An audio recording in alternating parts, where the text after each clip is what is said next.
Hello everyone, চলে এলাম আবার একটা নতুন মিনি ভ্লগ নিয়ে। আজকে সন্ধ্যেবেলা আমাদের এখানে একটা স্পেশাল ডিশ হচ্ছে।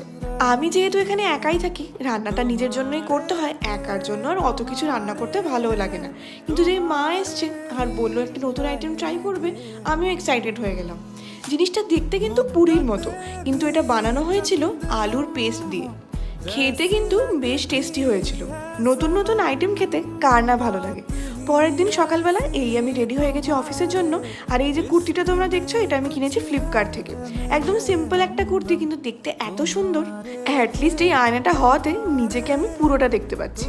আর মা যতদিন আছে শান্তি করে অফিসের টিফিনটা খেতে পারবো। না হলে এখানকার রান্নাটা আমার একদম ভালো লাগে না।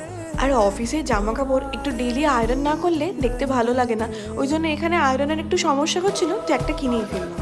এই ভিডিওটা এখানেই শেষ করছি। তোমাদের সঙ্গে দেখা হবে আবার একটা নতুন ভ্লগ নিয়ে। টাটা।